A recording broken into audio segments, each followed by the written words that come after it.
সুপ্রিয় দর্শক, আজ 2 জানুয়ারি 2025। সবাইকে নতুন বছরের শুভেচ্ছা। আল্লাহ আপনাদের সবাইকে সুস্থ রাখুক সেই কামনা করে আজকের ভিডিও শুরু করছে। অনেক দিন ধরেই ব্যক্তিগত কিছু সমস্যার কারণে এই চ্যানেলে ভিডিও আপলোড করা হয় না। এখন থেকে আপনারা ইনশাল্লাহ আবহাওয়া সম্পর্কিত বিষয় নিয়ে এই চ্যানেলে রেগুলার ভিডিও পাবেন। নতুন দিনের আবহাওয়ার খবর নিয়ে আমি আছি ফজলে রাব্বি। আপনারা দেখছেন ওয়েদার মেসেজ। বাংলাদেশ থেকে শুরু করে ভারতের পশ্চিমবঙ্গ, ত্রিপুরা, আসাম, মেঘালয়, উত্তর ও দক্ষিণবঙ্গের আবহাওয়া কেমন থাকতে পারে, কোন কোন জায়গায় শৈত্যপ্রবাহ, তীব্র শীত পড়তে পারে, আজকের আকাশ কেমন থাকতে পারে, ঘন কুয়াশার বেল কোথায় কোথায় থাকতে পারে, দিনে সূর্যের আলো কেমন পাওয়া যেতে পারে, আজ কোথায় বৃষ্টির সম্ভাবনা আছে কিনা, কবে থেকে বৃষ্টি হতে পারে, বিস্তারিত জানবো এই ভিডিওতে। তাই ভিডিওটি একদম স্কিপ না করে সম্পূর্ণ দেখবেন। চলুন শুরু করা যাক আমাদের আজকের ভিডিও। সুপ্রিয় দর্শক, আজ 2 জানুয়ারি 2025। মূলত আজ দেশের আকাশ কিছু কিছু স্থানে আংশিক মেঘলা থাকতে পারে। তবে মেঘ থাকলেও দেশের কোনো ধরনের বৃষ্টির সম্ভাবনা নেই, এমনটাই জানাচ্ছেন আবহাওয়াবিদরা। মেঘের কারণেই দিন ও রাতের তাপমাত্রা কিছুটা হ্রাস পেতে পারে। এই কারণে রাতে আরামদায়ক শীত পড়তে পারে। এছাড়া দেশের কিছু এলাকায় তাপমাত্রা 9 থেকে 10-এর ঘরে নেমে যেতে পারে, বিশেষ করে রংপুর ও সিলেট বিভাগের কিছু এলাকায়।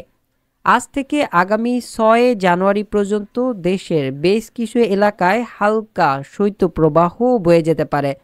তবে তীব্র শৈত্যপ্রবাহ চলতে পারে আরও কিছুদিন পর থেকে। মূলত যে সকল এলাকায় তাপমাত্রা 16 ডিগ্রি সেলসিয়াস বা তার থেকে নিচে নেমে যাবে, সেই সকল এলাকায় কুয়াশা তৈরি হতে পারে।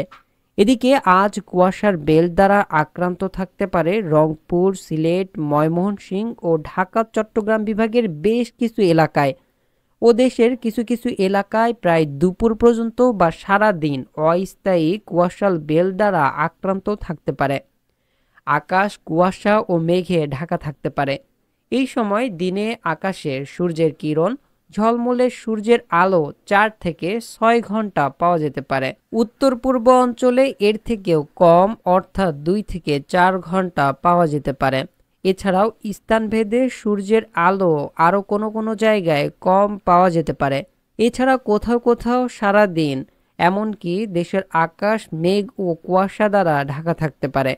এদিকে আজ বায়ুপ্রবাহ রয়েছে উত্তর পশ্চিম হতে দক্ষিণ পূর্ব দিকে, গড়ে 17 কিলোমিটার। এদিকে ভারতের পশ্চিমবঙ্গের কলকাতা সহ আশপাশের বেশ কিছু রাজ্যে দেশের আকাশ পরিষ্কার থাকতে পারে এবং বৃষ্টির সম্ভাবনা নেই। দিন ও রাতের তাপমাত্রা সামান্য বৃদ্ধি পেতে পারে। দিনে আকাশে স্বাভাবিক সূর্যের কিরণ থাকতে পারে প্রায় 5 থেকে 8 ঘন্টা। ঝলমলে রোদ তেমন নেই। তবে এই সকল এলাকায় শৈত্যপ্রবাহও নেই, তাপপ্রবাহও নেই।